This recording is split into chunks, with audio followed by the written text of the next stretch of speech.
Hey y'all, welcome back to my channel. My name is Mariesa. Thank you so much for joining us today on this Faith It Friday. I'm so excited because my friends Marlon and Deanna Hill are coming to join us in just a moment to give their testimony about what the Lord has done for them in their marriage. Before we get started, I just wanted to quickly shout out their YouTube channel. It's called Good Vibes with the Hills. Make sure y'all subscribe to their channel.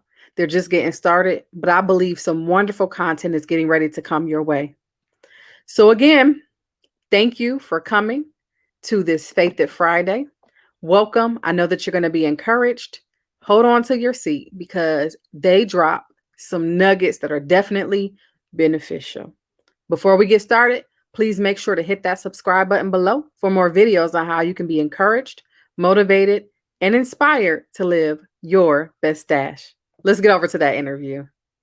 So, hey y'all, hey Dee and Marlon. I want to thank y'all for coming on to give your testimony. I'm excited to hear it. I know this has been a long time coming, and finally we were able to get it set up. So, I'm going to go ahead and get myself out the way and just let you guys have the floor to give your testimony on this Faith It Friday of what the Lord has done for you. Okay. Sure. You want me to go first, huh? You can start. You can start from when we met and stuff. I guess When I'll we jump met. in. Okay. Okay. Um, I, I think it was 1999 when her and I met. Um, I actually went to school and I got an interview for a job in a town called Newport News. Honestly, I didn't know anything about Newport News. I had no clue what I was getting into. And my cousin and I moved away.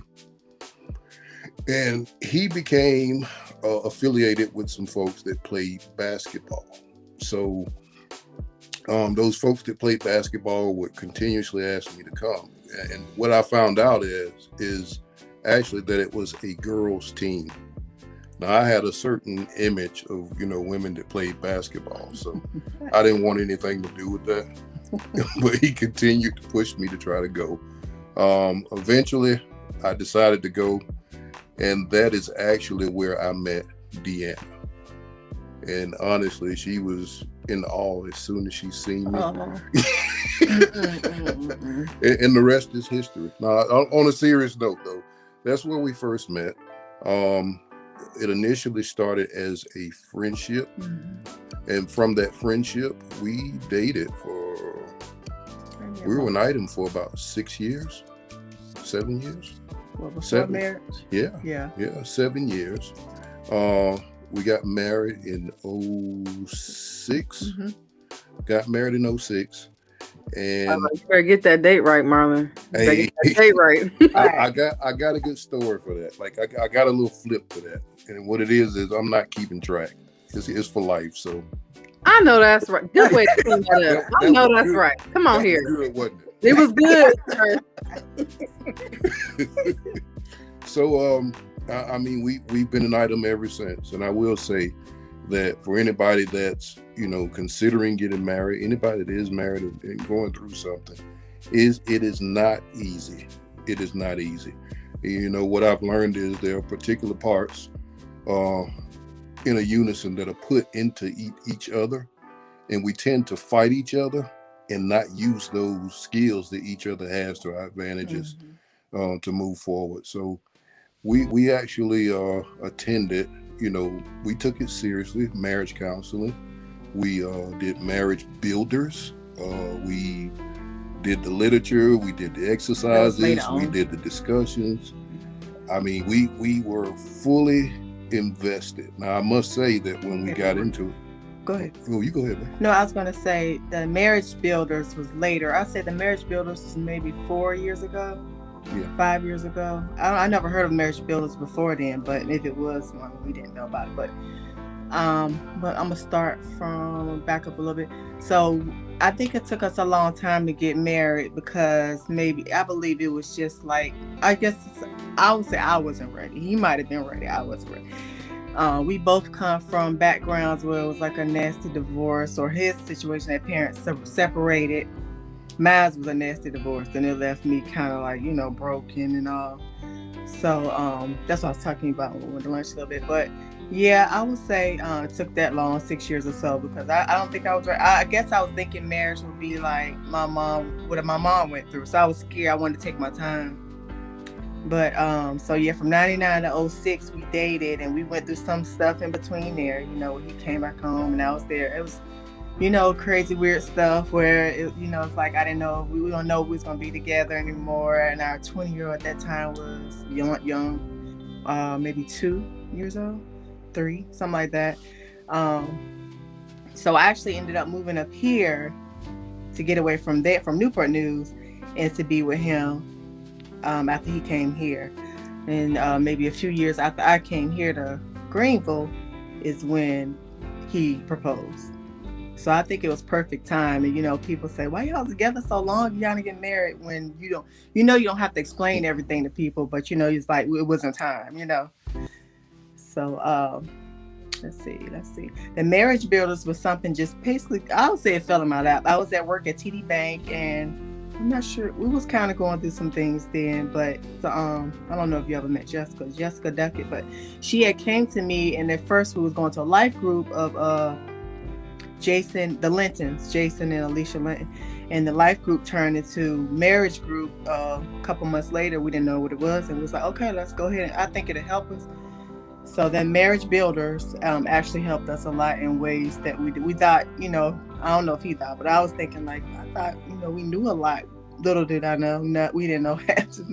But we learned a lot from that. So before that, we went to a few marriage conferences that Pastor Ron and Hope had, about 2 or 3 of them. How many? 3 of them? I think we went to three of them. At least 3. So during those 2, I would say every one, I could say I healed in some way or another in each conference.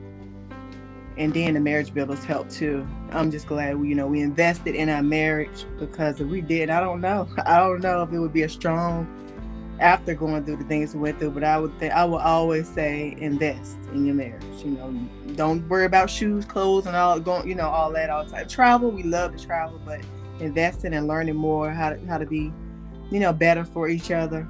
I would say that's a big thing in marriage. I know one of the points I want to make is, I mean, truth be told, I was the reluctant one. I felt like I had all the answers. Even though I came from a situation under my parents that wasn't necessarily great. You know, I looked at them and I said, well, I'm not them. But honestly, it wasn't good enough. It wasn't good enough. I had to subject myself to teaching and gather some understanding, and it paid off tremendously. I mean, one of the biggest tools that we pulled from the information that we received was communication and how to communicate with each other.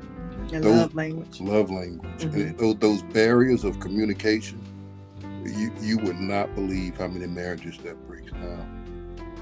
So it's, to me, I think behind loyalty, I would say communication for me would have to be number 2. Mm-hmm. Have to be. You guys what questions you got, Reese? Yeah, I was gonna say, I know you guys said that you have been through a lot, and I know, just in marriage in general, there's things, it may not be, each person's situation may be different. Mm-hmm. But in general, without going too far into y'all's business, is there something that you want to share that you went through that maybe y'all didn't know if it was going to work, and then just God did something and saved the day? You know what I'm saying? Yeah. You want me to cover that? In general, I think we stayed at each other's throats because of our differences. Yeah. Yeah. I grew up in a home where, my mother was like a drill sergeant. So there were certain things that were top priority. And, my wife came from a more relaxed environment where it wasn't necessarily a priority.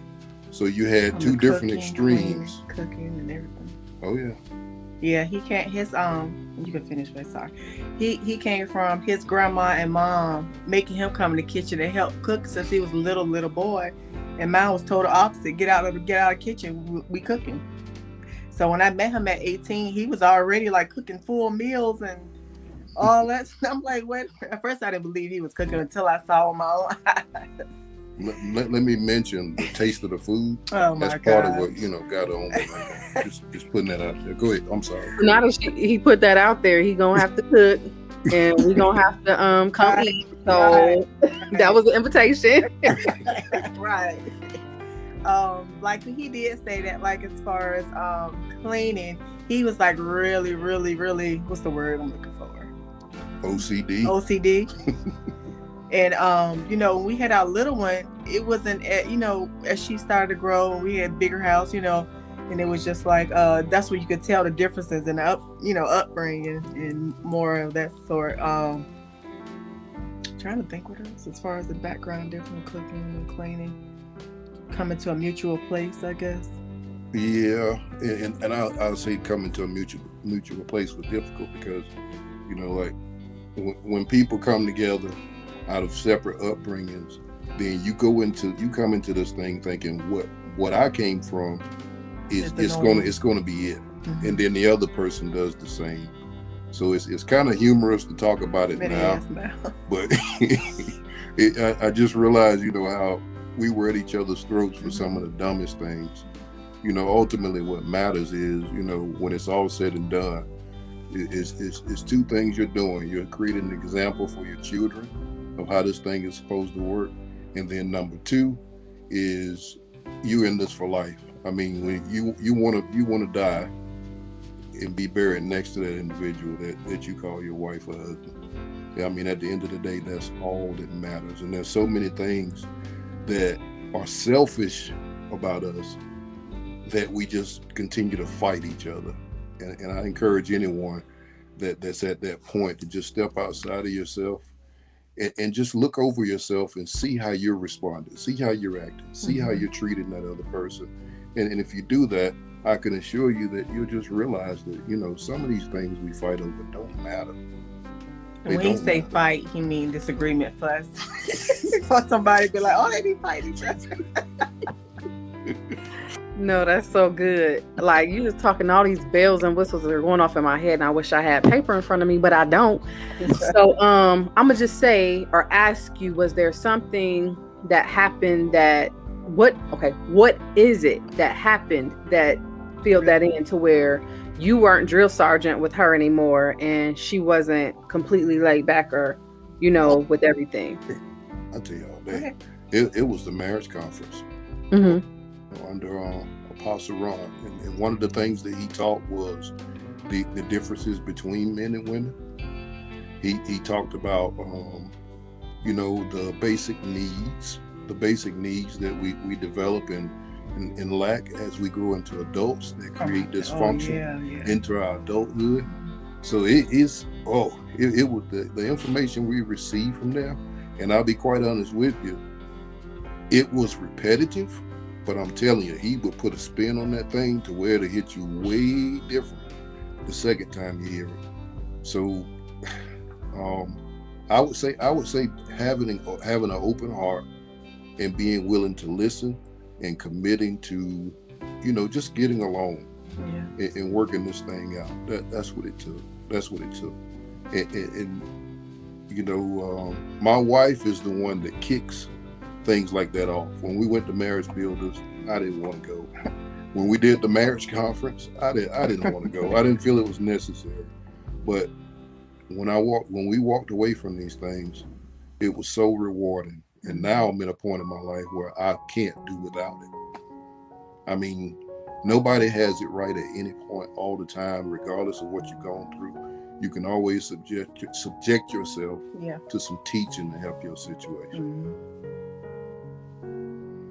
That's so good. And I think, it may be a commonality with men. The men folks don't really want to, they don't really, feel it necessary. I've seen that. So it's so good because Wes and I were talking just the other day about how the backgrounds, can be different. And then coming together and trying to bridge that gap.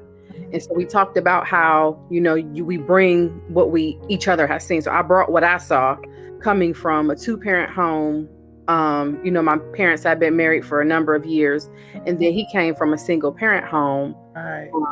with just his mother. And so he had examples like, at church and things like that. But we both brought what we thought marriage was, which, can we just be honest, we don't know what it is until we get into it and we experience it. We can hear about it and think we have some knowledge, but you really don't know until after you say I do and after you have, been married. Right. So I can remember, like, at the beginning of ours, not even the beginning, but before we got married, we were like so naive. So I don't even understand, like, what would we argue about? Like, I don't even foresee any arguments or anything. Well, first of all, we don't live together yet. You know what I'm saying? Yeah. So that was just so good how you said that. And then we talked about taking those two perspectives and then coming together and building your own. That's right. You know what I'm saying? Like, you have to make it what it is for you guys. So that brings me, I guess, to my next point or question. So how do y'all feel about, and I probably already know the answer to this, I know how I feel about it. How do y'all feel about comparison with marriages? Wow. I ask this because sometimes when people get married or getting ready to, or they're at the beginning stages, they look at other marriages that are seasoned. Right. And they're like, ooh, my marriage isn't, why isn't my marriage like that? I want to be like, and they're doing that. So how do y'all feel about that? You want to go first? I'm thinking how the best way to say it. But you're right about the comparison. And I think that's probably what I did when I was so nervous to get married in the first place. Like I said, going from 99, being together all the time, knew I wanted to be with him, but wait until 2006. He proposed 2005, but 2006 to get married. I guess there's different ways to look at it, because I guess the way I was looking at it was my mom and my dad, and then my grandma and my granddad. Because my grandma and my granddad, when they were together, it wasn't like, like affection, and because he was like a mariner, something on a boat. He was gone a lot. Longshoreman. And when they was together, I don't remember seeing any kind of like, it was just like boring. I ain't trying to be funny, but it looked boring. like going out to the store, I didn't see them do none of that, hold hands, none travel, none of that. So I was that's all I really had to look to, other than my mom and stepdad. And that was a whole different, situation. It was different too. And then him, I guess he, where he came from. But I think, like I said, I think he was ready way before I was, as far as the whole marriage thing. But looking at it that way, and then looking at other marriages, I really didn't have too many marriages to look to that was positive, really. So I guess I was just like, that word scared me. But if you mean like, I know what you mean. You mean like other couples looking at others and be like, well, we don't have that, or I don't have that. I see what you're saying, and I'm just trying to think of the best way to explain that. Yeah, like getting it to where, you're not, you can say, oh, okay, well, they have a good, first of all, you never know what's going on behind closed doors. It can look so sugary sweet, but behind those doors, it could be hell. So we don't know. But like for new couples or couples that are about to get married, like, I guess I could rephrase it. What would you give as advice to them looking at seasoned couples and how their marriage is cultivated and like mature and things like that? Because see, my thing is, and I don't want to talk too much, but I feel that sometimes people get into marriages wanting their marriage to be an adult when it's a newborn. Oh, wow. You gotta nurture that thing and help it to grow and get it to that point. When you come into a marriage, your marriage is a baby. Right. You got to get it to maturity, and it is a process. It's not going to happen overnight. But how do you feel about, I guess that's the question I'm asking. How do you feel about, what would you say to new couples or people maybe say they've been married a while and their marriage is still a baby? Mm-hmm. You know what I'm saying? Like, how would you address that? I would say that the experiences are one of the key things that are different, from couple to couple. And those experiences, sometimes can change you. And I'll see it in positive ways, sometimes negative. But your experiences are yours individually. So it's very difficult to have different experiences and then look at somebody else's situation and model it after that. I mean, prime example, You have families that are mixed. They come into it with children. So me and my wife having, being the sole parents of our children, how can we look at that situation and say that we want it that way? We have no idea what they've gone through. But what I will say to do is to just subject yourself to teaching and don't rely on images. Right. Because images can fool you every time. Mm-hmm. Every time.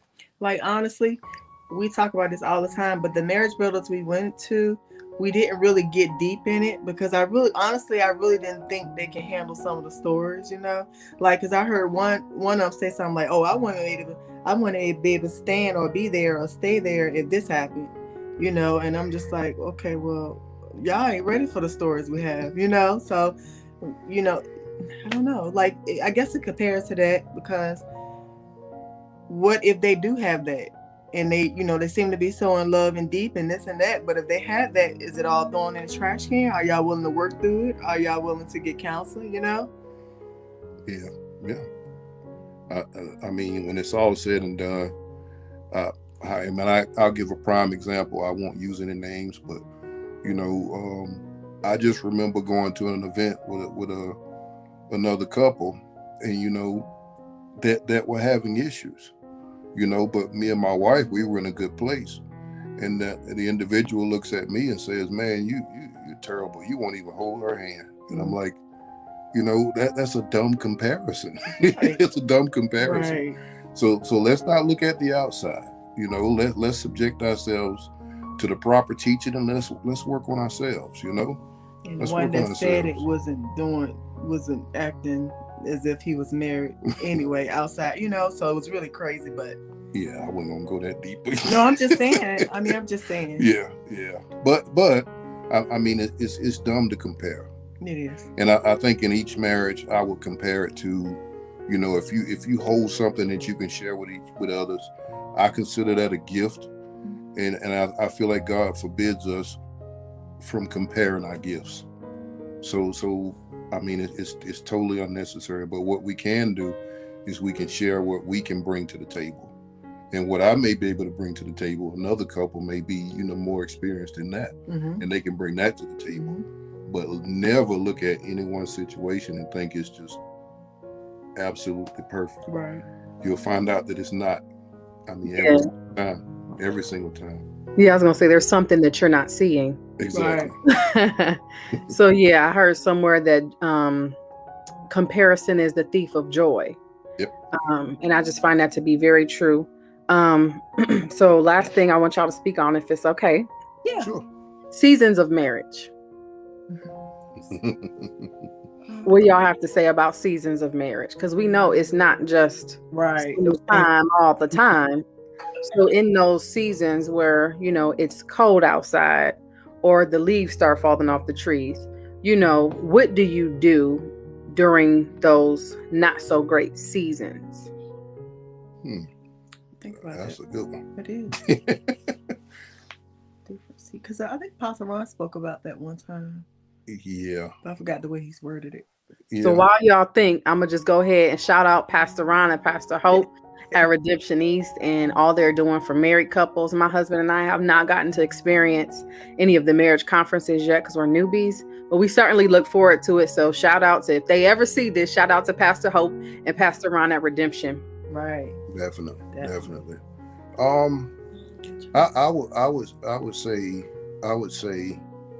I would go back to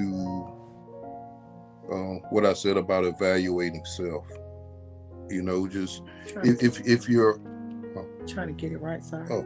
If you're in a season, what we tend to do is it's not favorable or not, not a great season. What we tend to do is point at the other person and blame them for it. But what we need to do is evaluate ourselves, and that's one thing that I'm not so good at, but she's good at. Because what she does is, we've been an item for, years, and familiarity can tend to set in, and then we actually just lose focus, and we just start living without actually acknowledging that other person that's laying next to us every night.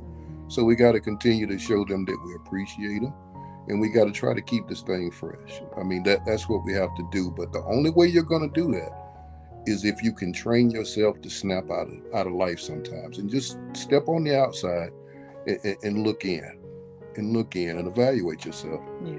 And if you're not in a good season, I think it works best if both individuals can look at themselves.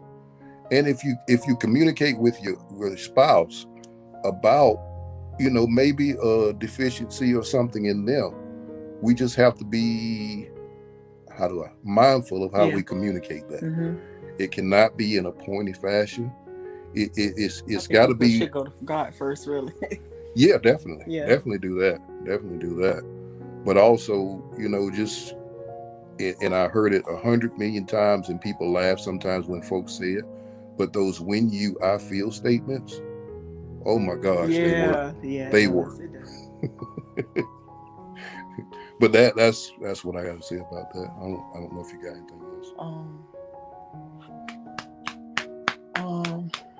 I think, like what I touched on when I was with you. Let me see how to get this right. When we was speaking of healing yourself is key. Like, a lot of people think they got it all together, or they think they just everything's good to go. But a lot of people don't really search and look and see. Maybe think of some things, and if they are not broken, but some things they didn't really deal with properly from the past. Not just the divorce of parents or is a lot. Like when he spoke of the different, what is it called? The different basic needs, and it was a lot I was lacking.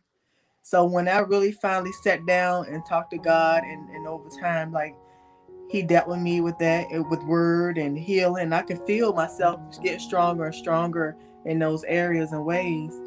So I really think that's key, really, right there. Because like you said, when people come together, they think, all right, we're ready for this, whatever, we good. When they really need to, have tools and different things, they need to learn constantly, continuously. It should never stop. So once I saw that and went to the conference, and going to conference made me seek out other things that'll help us, with marriage. So when I heard marriage builders, I jumped right on and like, okay, we going here. I'm gonna do a spoiler, and I hate to do this because you've never been the one. So if he sees this, I apologize in advance. But basically, those basic needs, I'll just give a few examples. They were affection. I believe one was attention, protection. And then it was, I can't go. What is it? Encouragement, acknowledgement. Did you get acknowledged? What is it called? Yeah. Did they tell you, things like "I love you" and "You're great" and what's that called? Affirmation, stuff like that. All that kind of. I'm trying to get this phone right. It's good. It's good. Okay. I got a good angle. Okay.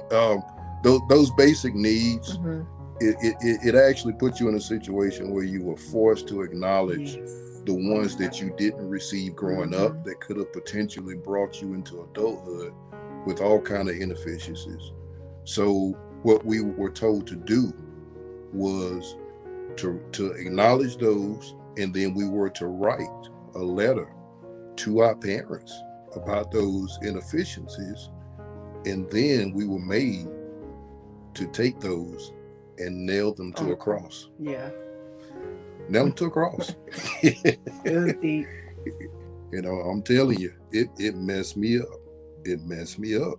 But I'm over here messed up. I'm like, I didn't even know tissue by me. I ain't even about to do it today. Man, that's powerful. Oh yeah. Yeah. Oh yeah. So, and not only, I'm sorry, but don't forget where you stop. Go ahead. And not only doing that, when you nail it, when you put it on the cross, is like you're forgiving it, and you checking yourself in your heart. No grudges or anything. It's like you put it all on paper and gave it to God.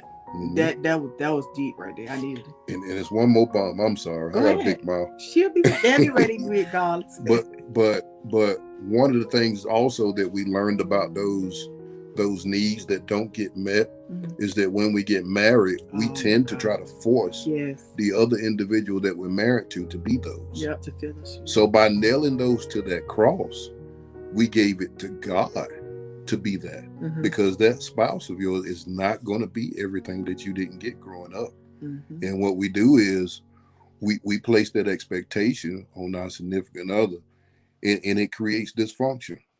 it creates separation, even divorce. Mm-hmm. So that exercise, and again, I apologize for spoiling it, but but that was life changing. Yeah. It was completely life changing. That was good. I believe that somebody that's listening, somebody that will listen, needed to hear that. Mm-hmm. So thank you for sharing, because I'm just like, oh my gosh, like that was so good.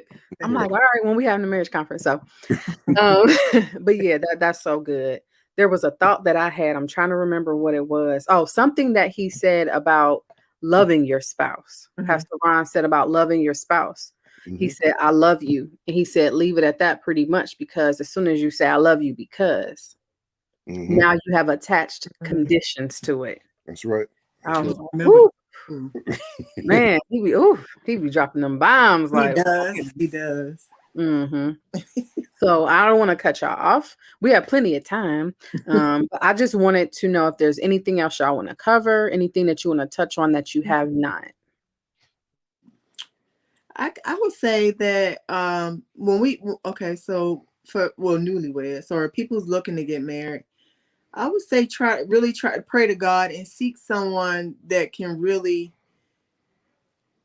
kind of, what they call it, get into your dirty laundry to kind of help you to understand what it's going to take for marriage. Because some people I've noticed, even ourselves, we went to marriage what is it, premarital counseling. He was talking like we know it all. He was like, well, y'all been together that long, I don't know what it is that I can help y'all with, or something like that. I'm looking like, huh?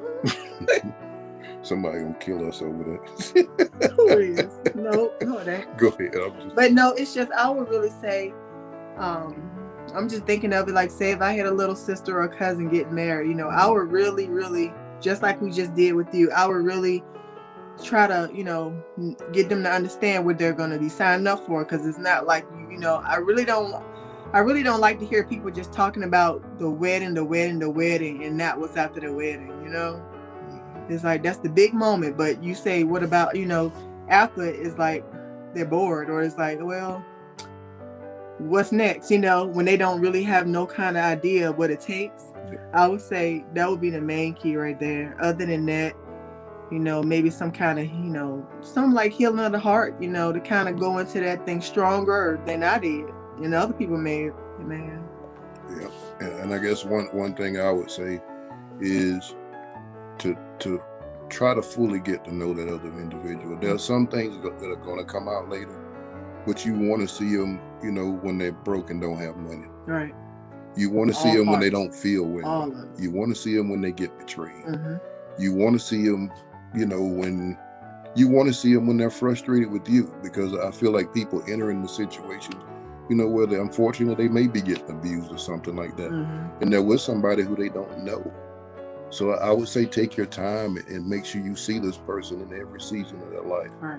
And try to fully get to know them. Mm-hmm. Like I said, it's not going to be 100%, because, you learn each other.